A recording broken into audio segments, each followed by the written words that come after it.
ഒന്ന് മഴ പെയ്തപ്പോഴേക്കും തലസ്ഥാനം തിരുവനന്തപുരം നഗരം വെള്ളത്തിലായി കഴിഞ്ഞു. തിരുവനന്തപുരത്ത് ഇന്നലെ രാത്രി പെയ്ത മഴയിൽ കടകളിലും വീടുകളിലും ഒക്കെ വെള്ളം കയറിയിട്ടുണ്ട്.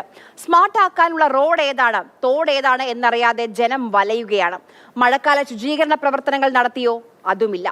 നഗരസഭയുടെയും പൊതുമരാമത്ത് വകുപ്പിന്റെയും കെടുകാര്യസ്ഥതയിൽ കാരണം ഇപ്പോൾ ജനങ്ങൾ, പാവപ്പെട്ട പ്രദേശവാസികൾ പുറത്തിറങ്ങാൻ കഴിയാത്ത സ്ഥിതിയിലാണ് ജീവിക്കുന്നത്.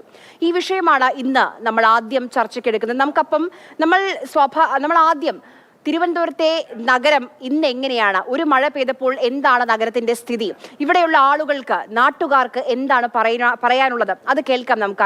നമുക്കപ്പം സ്റ്റെഫിൻ നമുക്കൊപ്പം ചേരുന്നുണ്ട്. സ്റ്റെഫിൻ, ഒരു രാത്രി കുറച്ച് മണിക്കൂർ നിർത്താതെ മഴ പെയ്തു. റോഡുകൾ കാണാൻ പോലുമില്ല. റോഡുകൾ പണ്ടേ കാണാനില്ല, കാരണം എല്ലാം കുഴിച്ചിട്ടിരിക്കുകയാണ്. പക്ഷേ ആ കുഴിച്ചിട്ടിടത്തെല്ലാം വെള്ളം കയറിപ്പോൾ സ്വിമ്മിംഗ് പൂള്, നീന്തി കുളിക്കാൻ കഴിയുന്ന രീതിയിലേക്ക് ആയി കഴിഞ്ഞിട്ടുണ്ട്. അപ്പം റോഡില്ല എന്ന് മാത്രമല്ല, റോഡിലേക്ക് കാല് വെക്കാൻ പോലും കഴിയാത്ത ഗതികേടിലാണ് തിരുവനന്തപുരത്തുകാർ.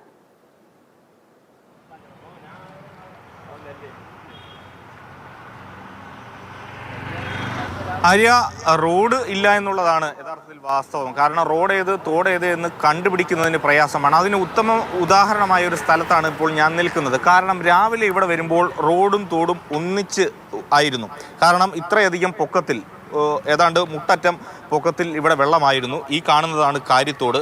അതോടൊപ്പം ഏറ്റവും പ്രധാനമായി പറയാനുള്ളത്, എങ്ങനെ ഒരു മഴക്കാല പൂർവ്വ ശുചീകരണം നടത്തരുത് എന്നതിൻ്റെ ഉദാഹരണമാണ് ഇത്. കാരണം ഈ കാര്യത്തോട് വൃത്തിയാക്കുന്നതിന് വേണ്ടി ഓരോ വർഷവും ഫണ്ട് വകയിരുത്താറുണ്ട്, ഒരുപാട് പണം ചെലവഴിക്കാറുണ്ട്. പക്ഷേ ഈ കാണുന്നതാണ് ദുരിതം. കാരണം വെള്ളം സുഗമമായി ഒഴുകി പോകുന്നതിന് കഴിയുന്നില്ല, അതിനുള്ള കൃത്യമായ ഇടപെടൽ നടത്തുന്നതിന് വേണ്ടി നഗരസഭയ്ക്ക് കഴിയുന്നില്ല. അതുകൊണ്ട് തന്നെ ഈ പ്രദേശത്തൊക്കെ തന്നെ ഒരു മഴ പെയ്തു കഴിഞ്ഞാൽ അതീവ ഗുരുതരമാണ് സ്ഥിതി. നാട്ടുകാർക്ക് വീടിന് പുറത്തേക്ക് ഇറങ്ങാൻ പറ്റാത്ത അവസ്ഥയാണ്. എന്താണ് യഥാർത്ഥത്തിൽ ഇന്ന് രാവിലെ അല്ലെങ്കിൽ പൊതുവെ ഇവിടുത്തെ ഒരു സാഹചര്യമൊക്കെ എങ്ങനെയാണ്? രാവിലെ ഈ സ്ഥലത്ത് വളരെ, അതായത് നമ്മളെ ഇടുപ്പടിയോളം വെള്ളം വന്ന ഒരു സ്ഥലമാണ് ആ ജംഗ്ഷനിലൊക്കെ. ആർക്കും അങ്ങോട്ടും ഇങ്ങോട്ടും പോകാൻ പറ്റുന്നില്ല. വളരെ ദയനീയ അവസ്ഥയാണ്. ഈ തോട് വൃത്തിയാക്കാത്തതാണ് ഏറ്റവും വലിയ പ്രശ്നം. അത് കൂടാതെ ഈ റോഡ് ഇടിഞ്ഞ് താഴ്ന്നിട്ട് ഇപ്പോൾ കുറേ ദിവസങ്ങളായി. ആ റോഡ് ഇടിഞ്ഞ് താഴ്ന്നതിന് ശേഷം ആ വെള്ളം സുഗമമായി പോവാത്തതും വളരെ ഒരു ദുഷ്കരമായ ഒരു കാര്യമാണ്. പിന്നെ വേസ്റ്റ് കൊണ്ടിടുന്നതും വളരെ ബുദ്ധിമുട്ടുള്ള കാര്യമായിട്ട് വരുന്നുണ്ട്. പിന്നെ ഈ ചുരുക്കം പറഞ്ഞാൽ എറൗണ്ട് ഒരു 4-5 വർഷമായിട്ട് ഇവിടെ ഒരു വികസന പ്രവർത്തനങ്ങളോ ഒരു ക്ലീനിങ്ങോ നടക്കുന്നില്ല. ഈ തോടെന്ന് പറയുന്നത് ഇവിടത്തേക്ക് മാത്രമുള്ളതല്ല, ഈ പ്രദേശത്തേക്കുള്ള എല്ലാ സ്ഥലത്തേക്കും ഇപ്പം പോയി കഴിഞ്ഞാൽ വെള്ളപ്പൊക്കമാണ്. ഈ തോടിൽ കൂടെയാണ് ആ വെള്ളം എല്ലായിടത്തും നേരെ പാർവതി പുത്തനാറിലേക്ക് പോകേണ്ടത്. അതിനുള്ള യഥാർത്ഥ, അതായത് ഒരു പ്രവർത്തനങ്ങളും പകുതിയാക്കി ഇടുന്നതല്ലാതെ യഥാർത്ഥത്തിൽ ഇത് കംപ്ലീറ്റ് ചെയ്ത് ഒരു പ്രവർത്തനവും ഇതുവരെ നടന്നിട്ടില്ല.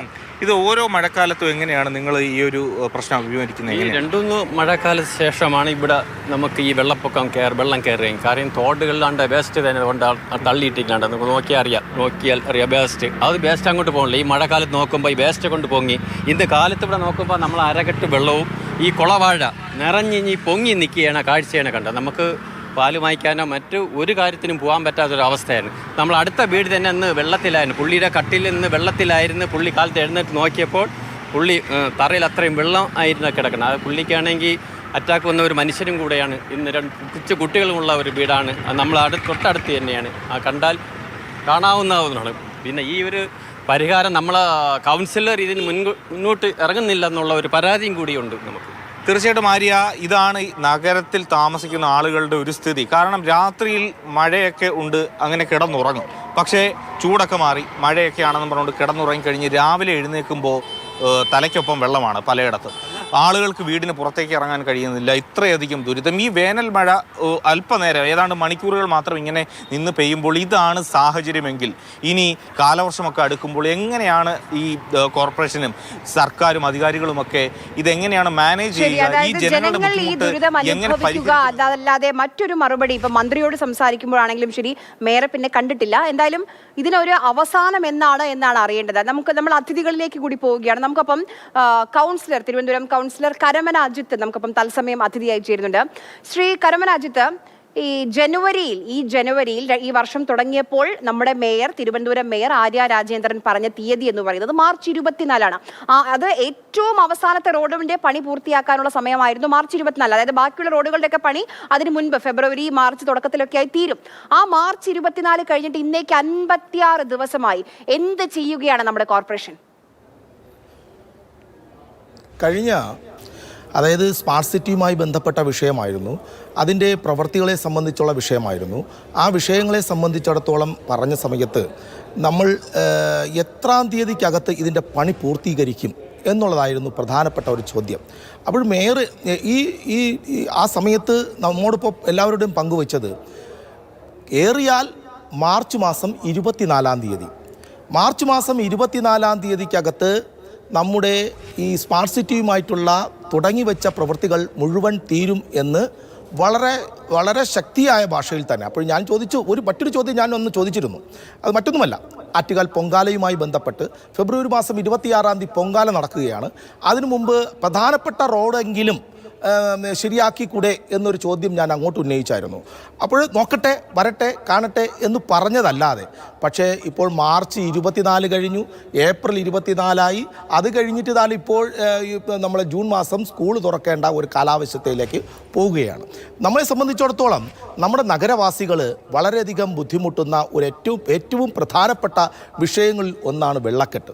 ഈ വെള്ളക്കെട്ട് പരിഹരിക്കുവാൻ വേണ്ടി നിരവധി പ്രാവശ്യം നമ്മുടെ സഭയ്ക്കകത്തും സഭയ്ക്ക് പുറത്തും ഭാരതീയ ജനതാ പാർട്ടിയുടെ കൗൺസിലർമാർ ശക്തമായ ആക്ഷേപങ്ങളും പരിഹാര മാർഗം കാണുന്നതിന് വേണ്ടിയുള്ള ശക്തമായ രീതിയിലുള്ള ഭാരതീയ ജനതാ പാർട്ടിയുടെ ഓരോ അംഗങ്ങൾ സഭയ്ക്കകത്ത് പറയുന്ന സമയത്ത് നമ്മുടെ മേയർ പലപ്പോഴും പറയുന്നത് ഒരു ചിത്രത്തിൽ പപ്പു പറയുന്നത് പോലെ ഇപ്പം ശരിയാക്കി തരാം എന്ന് പറയുന്നത് പോലെയാണ് മേയർ നമ്മളോടൊപ്പം എപ്പോഴും പറയുന്നത്. എല്ലാം ശരിയാവും വേണ്ടി ശ്രമിക്കുന്നുണ്ട് എന്നൊക്കെ പറഞ്ഞുകൊണ്ടുള്ള മുടന്തൻ ന്യായങ്ങൾ പറയുന്നതല്ലാതെ യാതൊരു വിധത്തിലുമുള്ള നടപടിക്രമങ്ങൾ ഒന്നും തന്നെ സ്വീകരിച്ചിട്ടില്ല എന്നുള്ളത് നമ്മുടെ മുന്നിൽ ഉണ്ട് എന്നുള്ള കാര്യം ഇന്നലെ 2 മണിക്കൂർ അല്ലെങ്കിൽ 3 മണിക്കൂർ രാത്രി മഴ പെയ്ത സമയത്ത് നമുക്ക് കാണാൻ സാധിച്ചു. നമുക്ക് ഈ കഴിഞ്ഞ രാത്രി 3 മണിക്കൂർ മഴ പെയ്തപ്പോൾ പലരും, ഇപ്പോൾ നേരത്തെ അവതാരകൻ തന്നെ പറഞ്ഞു, തലയ്ക്ക് മുകളിൽ വെള്ളം നിൽക്കുന്ന ഒരു സാഹചര്യത്തിലേക്ക് വിവിധ റോഡുകളുടെ ഭാഗങ്ങൾ ആയിക്കഴിഞ്ഞു എന്ന് പറയുന്നു. ഏകദേശം 40ഓളം റോഡുകളാണ് നമ്മുടെ സ്മാർട്ട് സിറ്റിയുമായി ബന്ധപ്പെട്ടുള്ള പണി ആരംഭിച്ചിരിക്കുന്നത്. നമ്മൾ മഴക്കാല പൂർവ്വകാല ശുചീകരണ പ്രവർത്തനത്തെ സംബന്ധിച്ചിടത്തോളം നിങ്ങൾക്ക് എല്ലാവർക്കും അറിയാമാണ്, ജൂൺ മാസം ആദ്യ വാരമാകുമ്പോൾ മഴ പെയ്യുമെന്നുള്ള കാര്യം, ഇടവപ്പാതി വരുമെന്നുള്ള കാര്യം എല്ലാവർക്കും അറിയാം. നമ്മളെ തിരുവനന്തപുരത്തല്ല, കേരളത്തെ സംബന്ധിച്ചിടത്തോളം എല്ലാവർക്കും അറിയാവുന്ന കാര്യമാണ്. ഈ പ്രവൃത്തിക്കുള്ള പണം അനുവദിച്ചത് കഴിഞ്ഞ 4-5 ദിവസത്തിന് 3-4 ദിവസത്തിന് മുമ്പെയാണ്. 15-ാം തീയതിയാണ് 1 ലക്ഷം രൂപ വെച്ച് നമ്മുടെ ഓരോ കൗൺസിലർമാർക്കും ഈ പ്രവൃത്തി ചെയ്യുവാൻ വേണ്ടിയുള്ള തുക അനുവദിച്ചത്. നോക്കണേ, വേനൽക്കാല മഴയാണ് വന്നത്, ഇനിയിപ്പോൾ ഇടവപ്പാതി വരാൻ പോകുന്നതേ ഉള്ളൂ. ഈ 1 ലക്ഷം രൂപ വച്ച്, കടലിൽ കായം കലക്കുന്നത് പോലെ 1 ലക്ഷം രൂപ വച്ച് നമ്മുടെ എന്ത് പ്രവൃത്തിയാണ് നടത്താൻ ഉദ്ദേശിക്കുന്നത് എന്നതിനെക്കുറിച്ച് നമുക്ക് ആശങ്കയുണ്ട്. കാരണം കഴിഞ്ഞ കാല അനുഭവങ്ങളുടെ വെളിച്ചത്തിൽ നമ്മൾ മനസ്സിലാക്കുന്നത് അത്തരത്തിലാണ്. കാരണം മറ്റൊന്നുമല്ല, ഈ 1 ലക്ഷം രൂപ ഇപ്പോൾ കൂട്ടിച്ചേർത്ത പഞ്ചായത്തുകളിലൊക്കെ 1 ലക്ഷം രൂപ എങ്ങനെയാണ് തികയുന്നത്? അതല്ലെങ്കിൽ നമ്മുടെ ഈ തിരുവനന്തപുരത്തിന്റെ വിവിധ ഭാഗങ്ങളിലുള്ള സമയത്ത് നടത്തിയില്ല, അത് കഴിഞ്ഞ് പണം നൽകി ഈ മഴക്കാലത്ത് ഇങ്ങനെ കുഴികളിൽ മുഴുവൻ വെള്ളം നിറഞ്ഞിട്ട് എങ്ങനെ മഴക്കാല ശുചീകരണ പ്രവർത്തനങ്ങൾ നടത്താനാണ് എന്നൊരു ചോദ്യം കൂടിയുണ്ട്. ഞാൻ താങ്കളിലേക്ക് മടങ്ങി വരാം. നമുക്കൊപ്പം ഇപ്പോൾ അശോക് കുമാർ കൂടി ചേരുകയാണ്. അദ്ദേഹം ഒരു തിരുവനന്തപുരം പ്രദേശവാസിയാണ്. ചേട്ടാ, എനിക്ക് തോന്നുന്നു ഇന്നലത്തെ മഴയിൽ ഒരുപക്ഷെ താങ്കളുടെ ഭാഗത്തൊക്കെ വെള്ളം കയറിയിട്ടുണ്ട്. കുറേ വർഷങ്ങളായി ഇവിടെ താമസിക്കുന്നവരാണ്. ഓരോ മഴക്കാലത്തും ഇത്തരം ദുരിതം, ഇത്തരം പ്രയാസം അനുഭവിക്കാനാണോ നമ്മുടെ വിധി?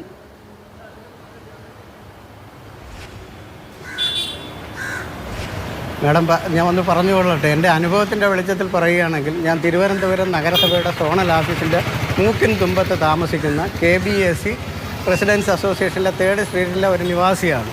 ഞാൻ നെടുമങ്ങാട് തഹസീൽദാരായി റിട്ടയർ ചെയ്യുന്നു. അന്നാണ് ഈ നമ്മുടെ ജിജി തോംസൺ സാർ ഇതേപോലെ ഓടയിൽ നിന്നെന്ന് പറയുന്ന അതേ പ്രശ്നം അതേപോലെ എനിക്ക് സംസാരിക്കേണ്ടി വരുന്നു. ഈ ഓടയുടെ അന്ന് സാറ് വന്ന് ഈ ഓട വീതി കൂട്ടി പൊളിച്ചിട്ട് ഈ അനന്ത പ്രോജക്റ്റിൽ ഇത് ചെയ്തതാണ്. ഇതുവരേക്കും അതിനൊരു പരിഹാരം ഉണ്ടായില്ല. വീണ്ടും ഒരു 5 വർഷം കഴിഞ്ഞതിന് ശേഷം മാത്രമാണ് ഇവിടെ ഈ ഒരു റീടൈൻ വാൾ കെട്ടിയത്.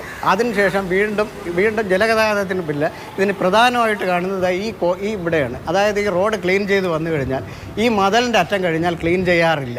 ഈ കമലേശ്വരം വാർഡ് ഇപ്പോഴും 12 ലക്ഷം രൂപ കൊടുത്ത് ബഹുമാനപ്പെട്ട മിനിസ്റ്റർ ശിവൻകുട്ടി ഇത് ചെയ്ത് കാരണം വെള്ളക്കെട്ട് മുഴുവൻ ഇവിടെ വന്ന് ബ്ലോക്ക് ആവുകയാണ്. ഇതുവരെയും എൻ്റെ ജീവിതത്തിൽ ഇതിനപ്പുറത്തേക്കുള്ള ഇത് അങ്ങോട്ട് ഇതുവരേക്കും ഒരു ക്ലീനിങ് നടന്നിട്ടില്ല. അത് നടന്നാൽ മാത്രമേ ഈ ജലഗതാഗതം പൂർണ്ണമായിട്ട് മാറുകയുള്ളൂ. അതാണ് എനിക്ക് പറയാനുള്ളത്. അത് മാത്രമല്ല, ഇത് ഇവിടെ MLA റോഡാണ്. ചേട്ടന്റെ നേരത്തെ ആ ദൃശ്യം പുറത്തെ ചേട്ടന്റെ പുറകിലുള്ള ആ സ്ഥലം കാണിച്ചു തന്നു. അവിടെ മുഴുവൻ വേസ്റ്റ് ഇങ്ങനെ കുന്നുകൂടി കിടക്കുകയാണ്. അപ്പൊ മഴ വരുമെന്നറിയാം, വെള്ളം ഒഴുകി പോകേണ്ടതുണ്ടെന്നറിയാം. അപ്പൊ ആ വേസ്റ്റ് ഇങ്ങനെ കാണുന്നില്ലേ? അവിടെയൊക്കെ ആളുകളില്ലേ? ഇതൊന്നും മാറ്റാൻ ആരും വന്നില്ലേ ഇതുവരെ?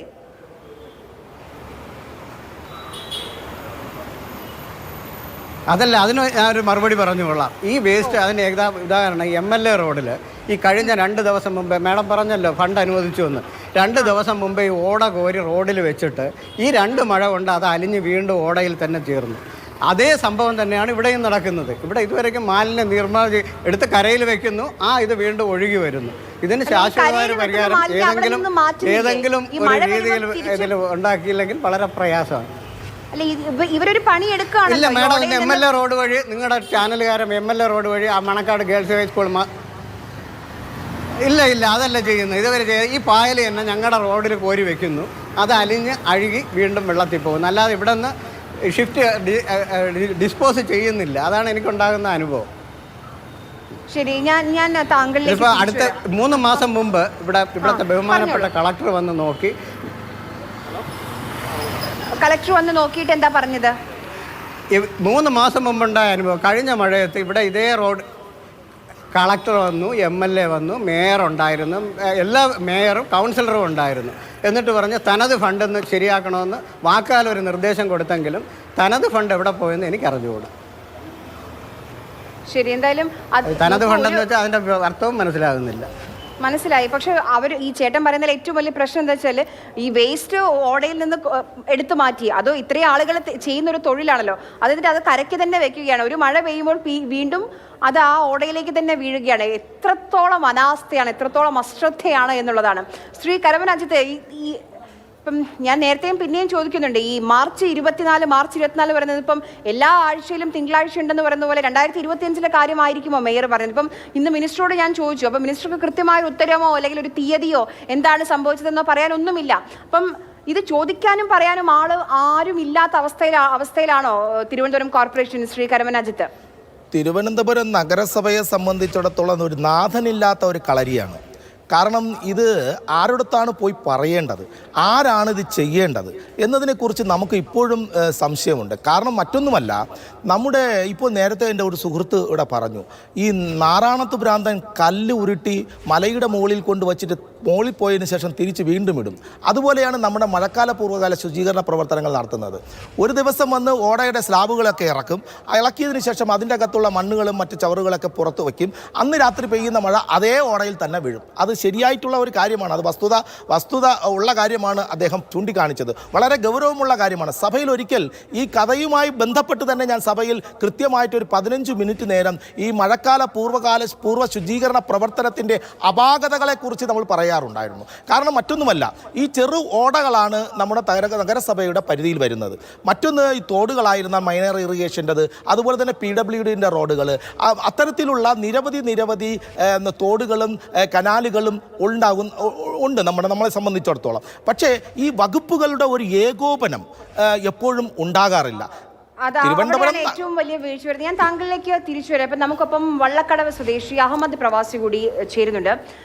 ശ്രീ അഹമ്മദ് പ്രവാസി, ഇത് എല്ലാ മഴക്കാലത്തും, ഇപ്പം മഴക്കാലം തുടങ്ങിയിട്ട് പോലുമില്ല, ഇപ്പം പ്രശ്നം എന്താണെന്ന് വെച്ചാൽ ഈ കുഴികളൊക്കെ കുഴിച്ചു വെച്ചിട്ടുണ്ട്, അതിലെല്ലാം വെള്ളം കയറിയിട്ടുണ്ട്, ഈ മഴവെള്ളം കയറി നിൽക്കുകയാണ്. വെള്ളം ഒഴുകിപ്പോകാൻ വഴിയില്ല. ഒന്ന്, ഈ എവിടെയാണ് കുഴിയുള്ളത് എന്നുള്ളൊരു സൈൻ പോലും ഇല്ലാത്ത അവസ്ഥയിലാണ്.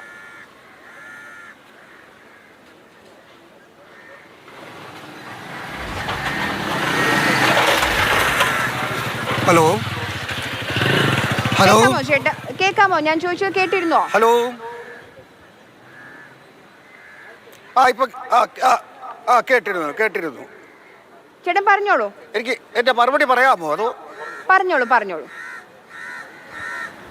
ശരി.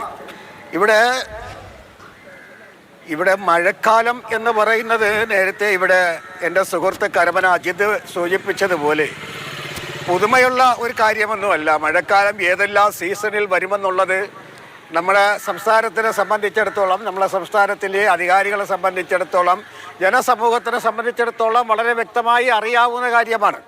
അത് ഇന്നോ ഇന്നലെയൊന്നും അല്ല ഈ മഴക്കാലം വരുന്നത്.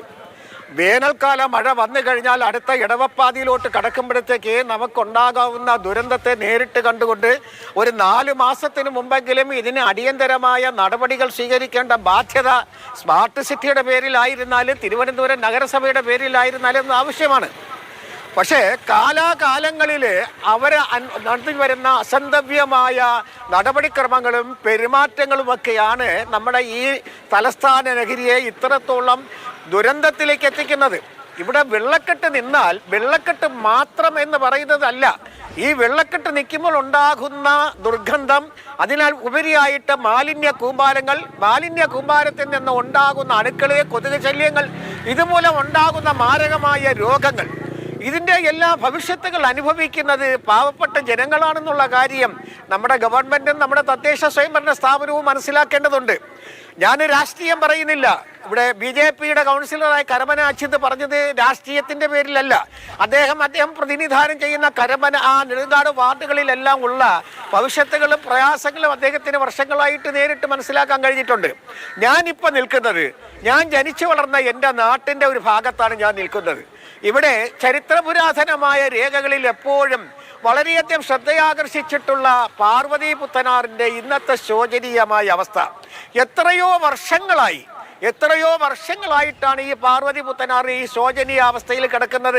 കാലാകാലങ്ങളിൽ ഇവിടുത്തെ തദ്ദേശ സ്വയംഭരണവും സ്മാർട്ട് സിറ്റിയുടെ പേരിലെല്ലാം കുറേ പണങ്ങൾ കൊണ്ടുവന്ന് ചെലവഴിച്ച് അതിന് പൂർവികമായ ഒരു സ്ഥിതി ഉണ്ടാക്കാതെ താൽക്കാലികമായി കുറേ മണ്ണും ചെളിയും വാരി അതിൻ്റെ കരയ്ക്ക് തന്നെ ഇട്ടിട്ട് അലസമായ രീതിയിൽ അവർ ഉദാസീനതയോടുകൂടി മടങ്ങിപ്പോവുകയാണ് ഇപ്പോൾ അതുള്ളത്. ഇവിടെ നിങ്ങൾക്ക് നോക്കുമ്പോൾ അറിയാം, ഇത് പാർവതി പുത്തനാറാണ്. എൻ്റെ ബാല്യകാലത്ത് ഞങ്ങൾ കുളിച്ച് കളിച്ച് വളർന്ന സ്ഥലമാണിത്. ഇവിടെ കണ്ണുനീര് പോലത്തെ ശുദ്ധിയുള്ള വെള്ളമുണ്ടായിരുന്ന ആറാണ് പാർവതി പുത്തനാറ്. ഇവിടെ നിന്ന് ഒരു ആണയുടെ തുട്ട്, പണ്ടത്തെ ഒരു ആണയുടെ തുട്ടെടുത്ത് ആറ്റിലെറിഞ്ഞാൽ അത് എവിടെ കിടക്കുന്നു എന്ന് കരയിൽ നിന്ന് മനസ്സിലാക്കാൻ കഴിയും. അത് മുങ്ങിപ്പോയി എടുത്തുകൊണ്ട് വരാൻ കഴിയും. തിരുവനന്തപുരം സിറ്റിയിലെ പാർശ്വപ്രദേശങ്ങളിലുള്ള എല്ലാവരും കുളിക്കാൻ ഒരു കാലഘട്ടത്തിൽ എത്തിയിരുന്ന സ്ഥലമാണിത്. അതുപോലെ തന്നെ തിരുവിതാംകൂറിൻ്റെ വാണിജ്യ ചരിത്രം പരിശോധിക്കുമ്പോൾ കായംകുളം മുതൽ തിരുവനന്തപുരം വരെയും തമിഴ്നാടുകളിലൊക്കെ ചരക്ക് ഗതാഗതങ്ങൾ എത്തിക്കുന്നതിന് സാധനങ്ങളെല്ലാം എത്തിക്കുന്നതിന് ഏക അവലംബമായിരുന്നു പാർവതി പുത്തനാറ്. കായംകുളം മുതൽ തിരുവനന്തപുരത്ത് ഈ വള്ളക്കടവ് എന്ന് പറയുന്നതിന് വള്ളങ്ങൾ അടുക്കുന്ന ഒരു സ്ഥലമാണ്. അത് കൽപ്പാലക്കടവ് എന്നാണ് അതിൻ്റെ ആദ്യത്തെ പേര്. ആ വള്ളക്കടവിൻ്റെ ഒരു സ്ഥിരാകേന്ദ്രമായി മാറിയിരുന്ന ഒരു പ്രദേശമാണ് പാർവതി പുത്തനാറ്. ഇവിടെ ഇന്ന് കാട് പിടിച്ചു കിടക്കുകയാണ്. കുലവാളകളും തെങ്ങും തോപ്പുകളുമായിട്ട് മാറിക്കിടക്കുകയാണ്.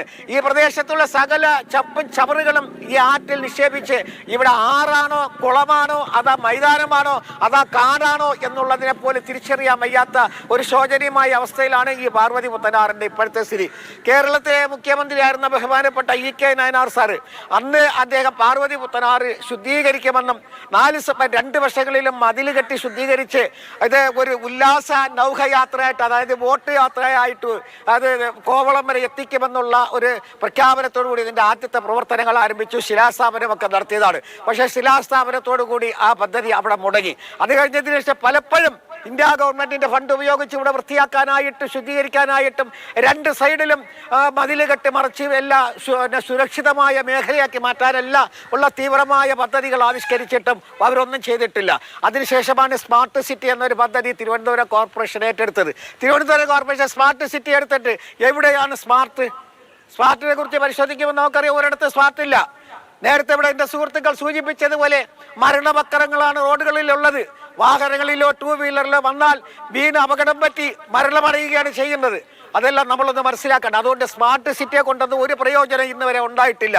ഇവിടെ നേരത്തെ അജിത് ഇവിടെ സൂചിപ്പിച്ചു, മഴക്കാല ശുചീകരണ പ്രവർത്തനങ്ങൾ സുരക്ഷിതമായ പ്രവർത്തനത്തിന് ഒരു വാർഡിന് 1 ലക്ഷം രൂപ കൊടുത്ത് പദ്ധതി മെനങ്ങാതെ കഴിഞ്ഞ ആഴ്ചയാണ് നടപ്പിലാക്കിയത്. എന്ത് മാത്രം ഒരു ഉത്തരവാദിത്തമില്ലായ്മയാണ് അവരത് കാണിച്ചത്. അഥവാ 1 ലക്ഷം രൂപ കൊണ്ട് ഒരു വാർഡിന് എന്ത് ചെയ്യാൻ കഴിയും? 10 ചുടുകല്ലുകൾ വാങ്ങിച്ച് അടകെട്ടാൻ കഴിയുമോ?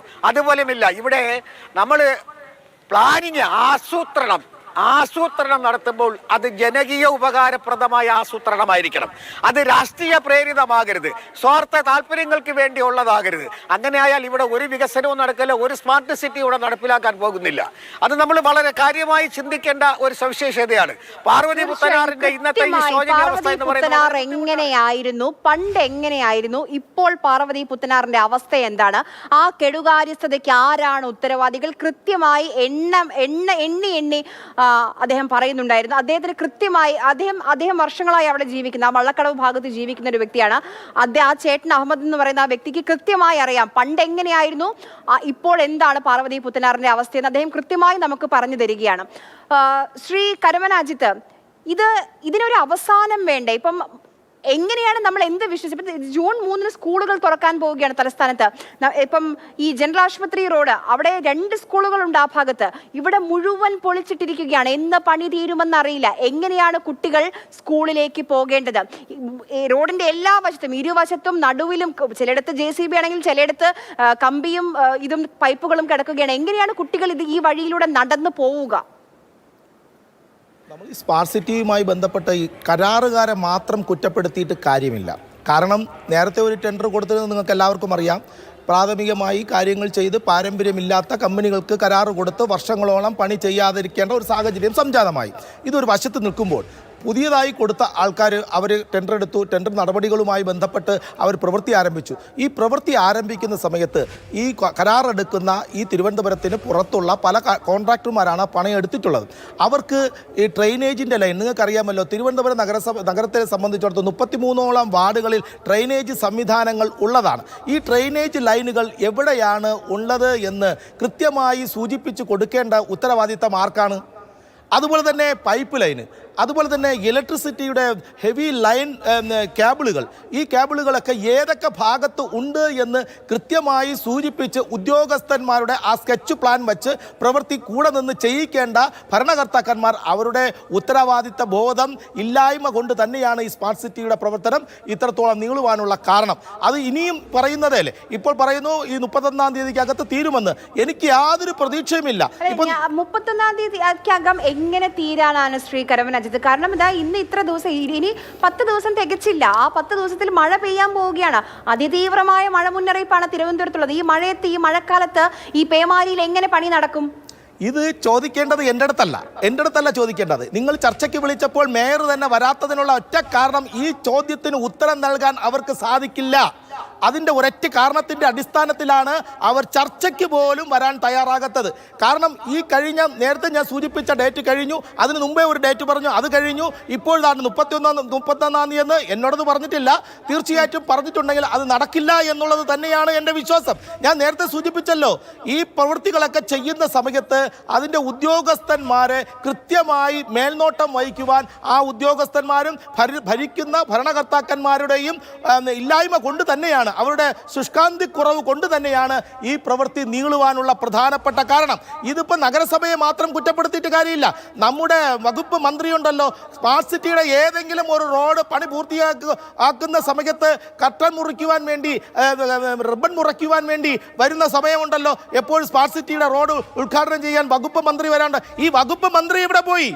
ഈ വകുപ്പ് മന്ത്രിയുടെ നേതൃത്വത്തിൽ, നഗരസഭയുടെ നേതൃത്വത്തിൽ തീർച്ചയായിട്ടും ഇത്തരത്തിലുള്ള ഉദ്യോഗസ്ഥ വൃന്ദങ്ങളുടെ മേൽനോട്ടത്തിൽ ചെയ്യേണ്ട പ്രവൃത്തി ഒരു കോൺട്രാക്ടിന്റെ JCBയും അതുപോലെ തന്നെ ഹിറ്റാച്ചിയും കൊടുത്തുകൊണ്ട് ഈ പ്രവൃത്തി എങ്ങനെ നടക്കുമെന്നാണ് എനിക്ക് മനസ്സിലാകുന്നില്ല. തിരിച്ചു വരാം ഞാൻ താങ്കളിലേക്ക്. എനിക്ക് മനസ്സിലാവും താങ്കളുടെ ആ വൈകാരികമായ പ്രതികരണം എനിക്ക് മനസ്സിലാവും. നമുക്കിപ്പം ഇപ്പോൾ ആലുവയിൽ നിന്ന് ഒരു പ്രേക്ഷകൻ, കുഞ്ഞു മുഹമ്മദ് എന്നാണ് പേര്, അദ്ദേഹത്തിന് എന്തോ പറയാനുണ്ട്. അദ്ദേഹത്തിന് പറയാനുള്ളത് കേൾക്കാം.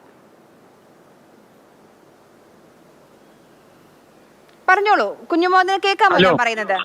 ഹലോ. ഓ അതെ, ഇപ്പൊ ഈ ഞാൻ പറയാനുള്ളത്, എന്റെ പേര് കുഞ്ഞു മുഹമ്മദ്, ആലുവ. പറഞ്ഞോളൂ. ഈ കരമന അജിത്തൊക്കെ അവിടെ ഗവൺമെന്റിന്റെ കുഴപ്പമാണ്. ഈ ഹലോ പറഞ്ഞോളൂ, കേൾക്കാം. ഗവൺമെന്റിന്റെ കുഴപ്പമാണ് ഈ സാധനമൊക്കെ ഈ സാധനങ്ങളൊക്കെ വന്ന് അവിടെ കൂടുന്നു എന്നാ പറയണേ. പക്ഷെ ഗവൺമെന്റിന്റെ കുഴപ്പമില്ല, അവിടുത്തെ ജനങ്ങളുടെ കുഴപ്പമാണ്. ജനങ്ങളാണ് ഈ പണി അവിടെ ചെയ്തുകൊണ്ടിരിക്കുന്നത്. ജനങ്ങൾ അത് സൂക്ഷിച്ചു കഴിഞ്ഞാൽ കുഴപ്പമുണ്ടോ? പിന്നെ ഗവൺമെന്റിനെ കുറ്റപ്പെടുത്തി അല്ലെങ്കിൽ മന്ത്രിനെ കുറ്റപ്പെടുത്തിയിട്ട് കാര്യമുണ്ടോ? അല്ല, ഞാൻ താങ്കളുടെ ഞാൻ എൻ്റെ ഒരു കാര്യം പറഞ്ഞോട്ടെ. എനിക്ക് മനസ്സിലായ ഒരു കാര്യം ശ്രീ കുഞ്ഞു മുഹമ്മദ്, ശ്രീ കരമന അജിത്ത് അവിടെ വേസ്റ്റ് ഇട്ട ആളുകളെ ന്യായീകരിക്കുകയല്ല ചെയ്തത്. ഈ മഴക്കാലം വരുന്നതിന് മുൻപ് സ്വാഭാവികമായും ഈ തോടും ഓടയും ഒക്കെ വൃത്തിയാക്കണമല്ലോ. അതിനാണല്ലോ നഗരസഭയും കോർപ്പറേഷനും ഒക്കെ ഉള്ളത്. അത് ചെയ്തിട്ടില്ല. ഒന്ന്, ജനങ്ങളെ ഇത് ചെയ്ത ജനങ്ങളെ ന്യായീകരിക്കുകയല്ല ചെയ്തത്. അതൊന്ന്. ഒരു കാര്യം, ഇത് ചെയ്തിട്ടില്ല, ഈ മഴക്കാല ശുചീകരണ പ്രവർത്തനങ്ങൾ ഇവിടെ തിരുവനന്തപുരത്ത് നടന്നിട്ടില്ല എന്നുള്ളത് ഒന്ന്. രണ്ടാമത്തെ കാര്യം, ഈ തിരുവനന്തപുരത്ത് മാർച്ച് 24-നകം ഒരു സ്മാർട്ട് പദ്ധതിയുണ്ട്. ആ സ്മാർട്ട് പദ്ധതിയുടെ ഭാഗമായി പല റോഡുകളും പൊളിച്ചിട്ടിരിക്കുകയാണ്. പ്രധാനപ്പെട്ട എല്ലാ റോഡുകളും പൊളിച്ചിട്ടിരിക്കുകയാണ്. അത് കുഴികൾ എന്നല്ല പറയാം, വാരിക്കുഴികളാണ്. ആ കുഴികളൊന്നും അടച്ചിട്ടില്ല, ആ പണി പൂർത്തിയായിട്ടില്ല. ഇന്നലെ മുതൽ ആ മഴ പെയ്യാൻ തുടങ്ങിയപ്പം ആ കുഴികളിലൊക്കെ വെള്ളം കയറിയിരിക്കുകയാണ്. അപ്പം ശരിക്കും ഇത് നമ്മൾ ഇടയ്ക്കിടയ്ക്ക് പറയാറുണ്ട്, ശരിയാണ്. പക്ഷേ ഇത് സാധാരണയിൽക്കാട്ടും മോശം അവസ്ഥയിലാണ് കാര്യം എന്നുള്ളത് കൊണ്ടാണ് ഞാൻ താങ്കൾക്ക് മനസ്സിലായി എന്ന് വിചാരിക്കുന്നു. എനിക്ക് തോന്നുന്നില്ല കരമന അജിത്ത് വേസ്റ്റ് ഇട്ട ആളുകളെ ന്യായീകരിക്കുമെന്ന്. ശ്രീ കരമന അജിത്തിന് താങ്കൾക്ക് എന്തെങ്കിലും മറുപടി പറയാനുണ്ടായില്ല?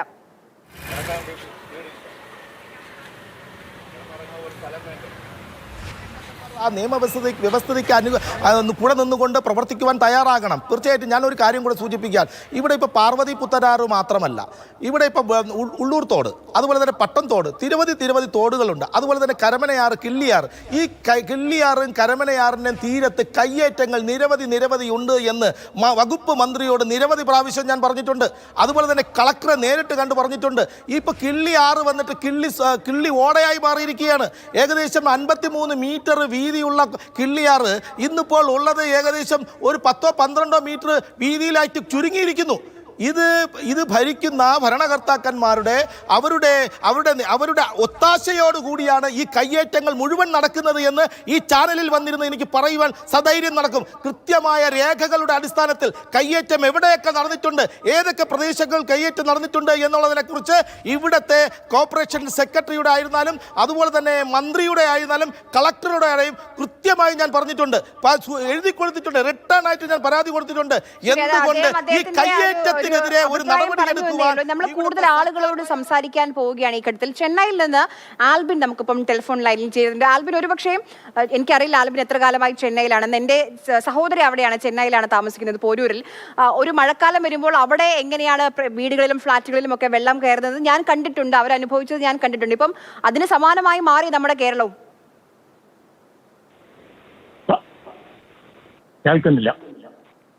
ആൽബിന് പറയാനുള്ളത് പറഞ്ഞോളൂ.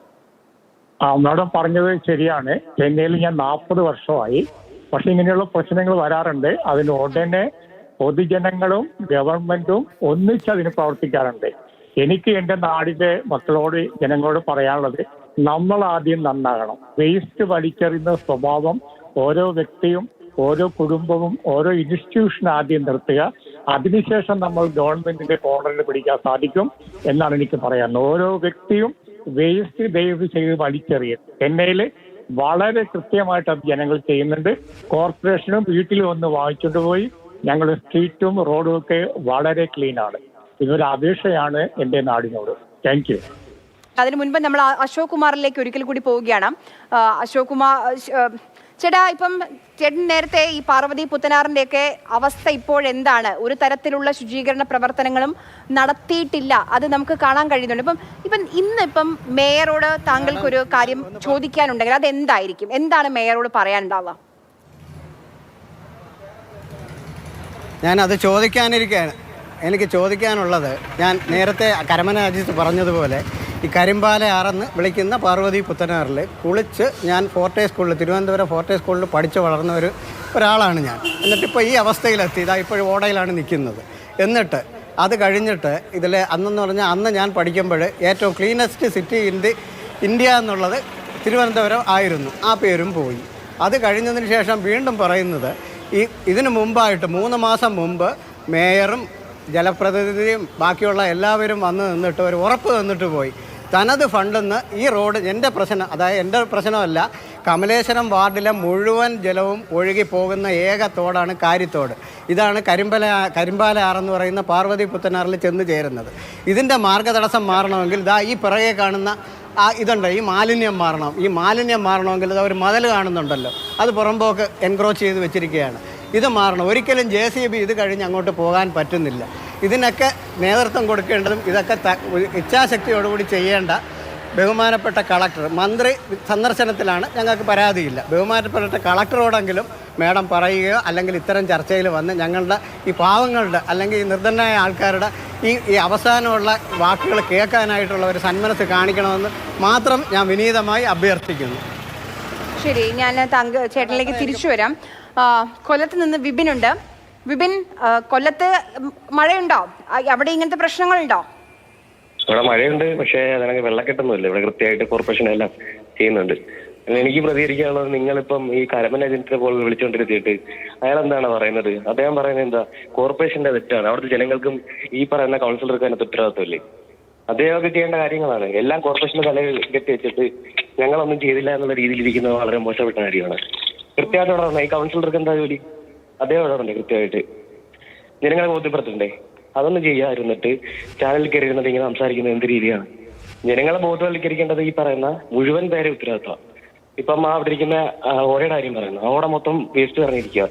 അതിനുള്ള കാരണം ആർക്കാരാ? അപ്പൊ അതൊക്കെ നമ്മൾ കൃത്യമായിട്ട് പരിശോധിക്കണ്ടേ? അല്ലാതെ ചാനലിൽ കയറി ഇങ്ങനെ ഇരുന്ന് വിരോധം പറഞ്ഞാൽ മാത്രം പോരാ, കൃത്യമായിട്ട് തന്നെ ഇടപെടൽ നടത്തണം. വേസ്റ്റ് ഒക്കെ ഇടുന്ന ജനങ്ങളുടെ ഭാഗത്തും തെറ്റുണ്ട്. അവരുടെ കാര്യം ചെയ്തിട്ട് മതി ബാക്കിയുള്ളവരെ കുറ്റപ്പെടുത്താൻ. അങ്ങനെയല്ല, നമ്മൾ എല്ലാവരും ബോധ്യപ്പെടുത്തണ്ടേ? കൃത്യമായ കാര്യങ്ങൾ നടക്കണ്ടേ?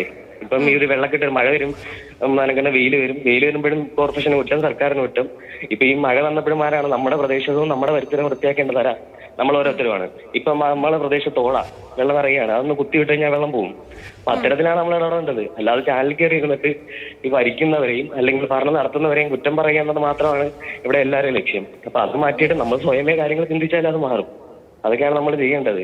അല്ലാതെ ഓരോ കാര്യങ്ങൾ വരുമ്പോഴും സർക്കാരിനെതിരായി അല്ലെങ്കിൽ കോർപ്പറേഷനെതിരായി അടിക്കുന്ന ആരാണോ അവർക്കെതിരായി മാത്രം കുറ്റം പറയുക എന്നാണ് ഒരു മലയാളിയുടെ പുതിയ നിലപാടായിട്ട് വരുന്നത്. അതൊക്കെയാണ് മാറ്റിയെടുക്കണം. എന്നിട്ട് നമ്മളെ സ്വയം ഉത്തരവാദിത്തമുള്ള രീതിയിലേക്ക് കാര്യങ്ങൾ കൊണ്ടുപോകണം. ഞാൻ വിപിൻ പറഞ്ഞ കാര്യം എനിക്ക് മനസ്സിലായി. വേസ്റ്റിന്റെ കാര്യത്തിലൊക്കെ അത് പ്രാക്ടിക്കലാണ്. പക്ഷെ ഈ റോഡ് നന്നാക്കുന്നതിലൊക്കെ ജനങ്ങൾക്ക് എന്ത് ചെയ്യാൻ പറ്റും? അല്ല, റോഡ് നന്നാക്കുന്ന നമ്മൾ ഒരു കാലാവധി വിട്ടുള്ള കാലാവധിക്കുള്ളിൽ ചെയ്തു തീർക്കാനുള്ള നടപടി ഉണ്ടാവണം. കാലാവധി കഴിഞ്ഞിട്ട് 2 മാസം കഴിഞ്ഞു. അല്ല, അതിന് അവർ കൃത്യമായ നടപടി എടുക്കുമല്ലോ. കാലാവധി കഴിയുന്നതിന് കൃത്യമായ നടപടി എടുക്കും. ഇപ്പം ഒരു കോൺട്രാക്ട് കൊടുക്കുകയാണെങ്കിൽ ഇത്ര കാലത്തിനുള്ളിൽ ചെയ്തില്ലെങ്കിൽ ഇത്ര പൈസ തിരിച്ചു പിടിക്കുന്നുള്ളൊരു അവർ കരാർ വെക്കുമല്ലോ. കാലാവധി അങ്ങനെ അത് കഴിഞ്ഞിട്ട് 2 പ്രാവശ്യം കഴിഞ്ഞു, പിന്നെയും നീട്ടി നൽകി. അല്ല, അത് നീട്ടി കൊടുക്കുന്ന സർക്കാരുമായിട്ട് ബന്ധപ്പെടില്ല. അതിനകത്ത് എന്തെങ്കിലും പ്രശ്നം ഉണ്ടെങ്കിൽ സർക്കാർ അത് പരിഹരിക്കും, അല്ലെങ്കിൽ അത് നോക്കിക്കണ്ട് ചെയ്യുകയും ചെയ്യും. അല്ല, അതെനിക്ക് ആ കോൺട്രാക്ടായിട്ട് ബന്ധപ്പെട്ട് അത് അധികാരികളാണ് പറയേണ്ടത്. അതിനകത്ത് എന്ത് ബന്ധപ്പെട്ടെന്ന് അറിയാം. എനിക്ക് അത് കൃത്യമായിട്ട് അറിയാൻ പറ്റത്തില്ല. നമുക്ക് കൊല്ലത്തിൽ നിന്നാണ് വിളിക്കുന്നത്. അതുകൊണ്ടാണ് അതിനകത്ത് എന്താണ് വന്നത് നമുക്ക് കൃത്യമായിട്ട് അന്വേഷിച്ചെങ്കിൽ മാത്രമേ പറയാൻ പറ്റത്തുള്ളൂ. അല്ല, ഞാനിപ്പോൾ ഈ പറയുന്ന ഈ പാർവതി പുത്തനാർ എന്ന് പറഞ്ഞവര് ഒരു ഫോട്ടോയും ഒരു വീഡിയോയും കാണിച്ചിട്ട് അത് നിറയും വേസ്റ്റ് ആയിട്ട് കിടക്കി അത് വെച്ചിട്ട് കോർപ്പറേഷന് കുറ്റം പറയുകയും ചെയ്യുന്നതിനോട് മാത്രമാണ് പറഞ്ഞത്. നേരത്തെ ആ പാർവതി പുത്തനാറിന്റെ പരിസരത്ത് താമസിക്കുന്ന ഒരു ചേട്ടൻ നമുക്കൊപ്പം ഉണ്ടായിരുന്നു. ആ ചേട്ടൻ പറഞ്ഞത് 2 പ്രാവശ്യം വേസ്റ്റ് അവിടെ നിന്ന് എടുത്തു, പാർവതി പുത്തനാറിൽ ഒരു ഓടയിൽ നിന്ന് എടുത്തു. എന്നിട്ട് ആ ഓടയുടെ ഇതിന്റെ കരയ്ക്ക് തന്നെ വെച്ചു. അപ്പൊ മഴ പെയ്തു, ആ വേസ്റ്റ് വീണ്ടും ഒലിച്ച് ആ ഓടയിൽ തന്നെ വീണു. ഈ പണി ആരാ എടുക്കുന്നേ? നാട്ടുകാരാ? അല്ല, അത് കോർപ്പറേഷൻ തന്നെ ആയിരിക്കും. എനിക്ക് ഈ ചേട്ടനോട് ചോദിക്കാനുള്ളത്, ആ ചേട്ടൻ പറയുന്നത്, ആ ചേട്ടൻ പഠിച്ച് കുളിച്ച് വളർന്നത് അവിടെ നിന്ന് പോകുന്നു, കുളിച്ച് സ്കൂളിൽ പോയിക്കൊണ്ടിരുന്നത് അവിടെ നിന്നാണെന്ന്. ഈ ചേട്ടന്റെ കൺമുമ്പിൽ തന്നെയാണ് അത് വൃത്തിയായിക്കൊണ്ടിരുന്നത്. ആ ചേട്ടനാണ് ഉത്തരവാദിത്വമില്ലേ?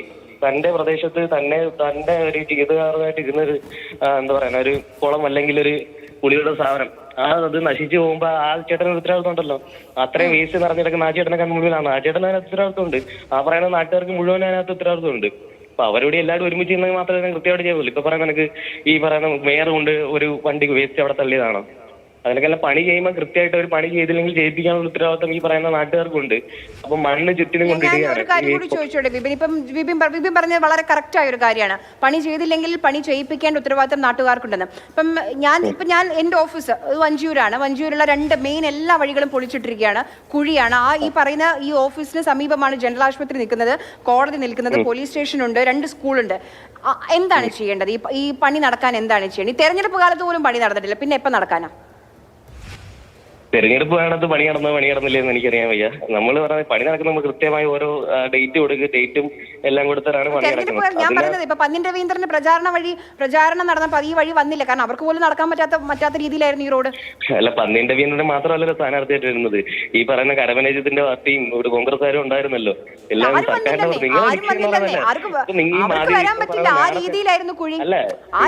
തന്നെ പറയുന്നത് എങ്ങനെയാണ്? മാഡം തന്നെ ഒരു നെഗറ്റീവ് ഉണ്ടാക്കി കൊടുക്കുകയാണ്. എങ്ങനെയാ ഈ സർക്കാരും കോർപ്പറേഷനുമാണ് പ്രശ്നം? വിപിനാണ് നെഗറ്റീവ് ഉണ്ടായത്. അതായത് വേസ്റ്റിന്റെ കാര്യത്തിലാണെങ്കിൽ ഓക്കെ, ഒരാളും ഞാൻ പറഞ്ഞു, താങ്കൾ പറഞ്ഞു ഞാൻ നെഗറ്റീവ് ഉണ്ടാക്കി, ഞാൻ പറഞ്ഞു ആളുകളോട് വേസ്റ്റ് ഉണ്ടാക്കാൻ ഇല്ല. ഞാൻ ചോദിച്ചു എന്താണ് ഈ റോഡ് ഈ മാർച്ച് 24 ഡെഡ് ലൈൻ പറഞ്ഞത്. ആ ഡെഡ് ലൈൻ കഴിഞ്ഞിട്ട് 2 മാസം കഴിഞ്ഞു. എന്തുകൊണ്ടാണ് മേയർ ആ കാര്യത്തിൽ ഒരു വിശദീകരണം പോലും നൽകാഞ്ഞത്? ആ ഉത്തരവാദിത്തം മേയർക്കില്ല എന്നുള്ള ആ ചോദ്യങ്ങൾ ഭരിക്കുന്ന ആളുകളോട് ചോദിക്കേണ്ടതാണ്. ഭരിക്കുന്ന ആളുകളെ കുറ്റപ്പെടുത്തുന്നത് പിന്നെ ചോദിക്കേണ്ടത് ആരോടാണ്? നികുതി അടയ്ക്കുന്നത് നമ്മളല്ലേ. അപ്പൊ ഉത്തരവാദിത്തപ്പെട്ട പൊസിഷനിൽ ഇരിക്കുന്ന ആളുകളുള്ള ആളുടെ ആരോടാണ് ചോദിക്കേണ്ടത്? സാധാരണ നാട്ടുകാരോട് ചോദിക്കണോ? ഞാൻ എന്തുകൊണ്ടാണ് 2 മാസമായിട്ട് ഈ പണി പൂർത്തിയാകാത്തത്? ചോദിക്കേണ്ട ആളുകളോടല്ലേ ചോദിക്കേണ്ടത്? ഉത്തരവാദിത്തപ്പെട്ട ആളുകളോടല്ലേ ചോദിക്കാൻ കഴിയുകയുള്ളൂ. അതുകൊണ്ടല്ലേ മേയറോട് ചോദിക്കുന്നത്. നിങ്ങൾ കോർപ്പറേഷനുമായിട്ട് ബന്ധപ്പെട്ട ഒരാളെ വിളിച്ച് ചർച്ചയ്ക്ക് ഇരുത്തണമായിരുന്നു. ഇപ്പൊ കോർപ്പറേഷനുമായിട്ട് ബന്ധപ്പെട്ട ഉത്തരവാദിത്തപ്പെട്ട ഒരാളെ ചർച്ചയ്ക്ക് വിളിച്ചിരുന്നു, നിങ്ങൾ ചർച്ച നടത്തണമായിരുന്നു. ഇതിപ്പോ എങ്ങനെ ഏകപക്ഷീയമായിട്ട് ചർച്ച പോവില്ലേ? ഇപ്പൊ സർക്കാരിന്റെ ഭാഗത്ത് കോർപ്പറേഷൻ അവരാരും ചർച്ചയ്ക്ക് വരാഞ്ഞിട്ടാ. ശരി, അവരാരും ചർച്ചയ്ക്ക് വരാഞ്ഞിട്ടാ, വിളിക്കാഞ്ഞിട്ടല്ല കേട്ടോ, വിളിക്കാഞ്ഞിട്ടേ അല്ല, ചർച്ചയ്ക്ക് വരാഞ്ഞിട്ടാണ് കേട്ടോ. ഏകപക്ഷീയമായ ചർച്ചയിൽ എനിക്കും വലിയ ആഗ്രഹമുണ്ട് ചോദിക്കാൻ അവരോട്, പക്ഷെ അവർ വരാത്തതിന് ഇപ്പൊ എനിക്കൊന്നും ചെയ്യാൻ കഴിയില്ലല്ലോ, ഉത്തരമില്ലാഞ്ഞിട്ടായിരിക്കും. ശ്രീ കരമന അജിത്, ഇപ്പം വിളിച്ച ആളുകളൊക്കെ ചൂണ്ടിക്കാണിക്കുന്ന ഒരു പോയിന്റ് ഉണ്ട്. അതായത് ഈ വേസ്റ്റ് ഒക്കെ അവിടെ മേയർ കൊണ്ടിട്ടതോ അല്ലെങ്കിൽ മറ്റാരെങ്കിലും കൊണ്ടിട്ടതോ അല്ലല്ലോ, അവിടെ ആ പ്രദേശത്തുള്ള ആളുകളാണല്ലോ ആ വേസ്റ്റ് അവിടെ കളയുന്നത്. അപ്പൊ അതിന് സ്വയം ഉത്തരവാദിത്വം ജനങ്ങൾക്കുണ്ടല്ലോ. അത് നോക്കാൻ അവിടെ അതത് മേഖലകളിൽ കൗൺസിലർമാരുണ്ടല്ലോ, അവരെന്ത് ചെയ്യുന്നു എന്ന ചോദ്യം കൂടിയുണ്ട് ഒരു ഭാഗത്ത്. ഈ വേസ്റ്റുകളൊക്കെ അത് നിർമ്മാർജ്ജനം ചെയ്യാൻ അല്ലെങ്കിൽ അതിൻ്റെ ഒരു ബോധവൽക്കരണമൊക്കെ നടത്താൻ സമയം കഴിഞ്ഞു. പക്ഷേ ഇതിനെപ്പറ്റി അറിവില്ലാത്ത ആളുകളൊന്നും അല്ലല്ലോ, വേസ്റ്റ് പൊതു ഇടത്തിൽ ഇടേണ്ടതല്ല എന്ന് അറിവില്ലാത്ത ആളുകളൊന്നും അല്ലല്ലോ നമ്മുടെ ആളുകൾ. നമ്മുടെ മാലിന്യ സംസ്കരണത്തെ സംബന്ധിച്ചിടത്തോളം നമ്മുടെ തിരുവനന്തപുരം നഗരസഭ കഴിഞ്ഞ കുറേ കാലങ്ങളായി കൊണ്ടുവന്നിട്ടുള്ള എല്ലാ പദ്ധതികളും പരാജയപ്പെട്ടു എന്നുള്ളൊരു വസ്തുത നമ്മുടെ മുന്നിലുണ്ട്. നമ്മൾ മാലിന്യം വലിച്ചെറിയാതിരിക്കണമെങ്കിൽ മാലിന്യ സംസ്കരണത്തിനൊരു സംവിധാനം ആരാ ഒരുക്കേണ്ടത്? നഗരസഭയാണ്. കാരണമെന്ന് പറഞ്ഞാൽ നമ്മൾ പ്രോപ്പർട്ടി ടാക്സ് അടയ്ക്കുന്ന സമയത്ത് മാലിന്യ നിർമ്മാർജ്ജനം ചെയ്യുന്നതിന് വേണ്ടി നമ്മളൊരു നിശ്ചിത തുക, ഡ്രെയിനേജ് സംവിധാനത്തിന് വേണ്ടി ഒരു നിശ്ചിത തുക തീർച്ചയായിട്ടും നമ്മളെ സംബന്ധിച്ചിടത്തോളം നമ്മളെ പ്രോപ്പർട്ടി ടാക്സിൽ നിന്നും ഈടാക്കുന്നതാണ്. അതിൻ്റെ പൂർണ്ണമായ ഉത്തരവാദിത്വം ആർക്കാണ്? തിരുവനന്തപുരം നഗരസഭയ്ക്ക് അല്ലെങ്കിൽ തദ്ദേശ സ്വയംഭരണ സ്ഥാപനത്തിന്. ആ തിരുവനന്തപുരം നഗരസഭ മാലിന്യ നിർമ്മാർജ്ജനം ചെയ്യുന്നതിനും മാലിന്യ സംസ്കരണത്തിനുമുള്ള എല്ലാ പദ്ധതികളും നമുക്ക് നോക്കിയാൽ കോടിക്കണക്കിന് രൂപയാണ് ഈ മാലിന്യ സംസ്കരണവുമായി ബന്ധപ്പെട്ട് ചെലവഴിച്ചിട്ടുള്ളത്.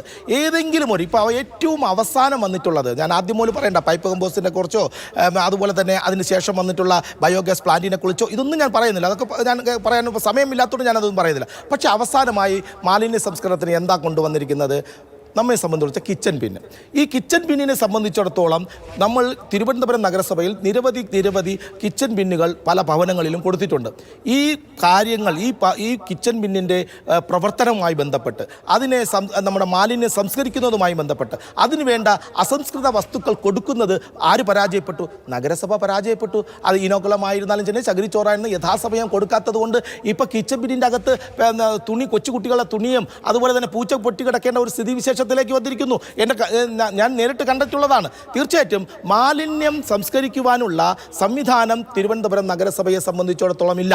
ആ ഒരു വശത്ത് ഇരിക്കുന്ന സമയത്ത് ഇത്തരം മാലിന്യങ്ങൾ സംസ്കരിക്കാതിരിക്കുന്ന സമയത്തും അല്ലെങ്കിൽ അതൊരു ബദൽ സംവിധാനം ഇല്ലാതിരിക്കുന്ന സമയത്തും മാലിന്യം വലിച്ചെറിയുന്നു. പക്ഷേ നിയമവ്യവസ്ഥകളുണ്ട്.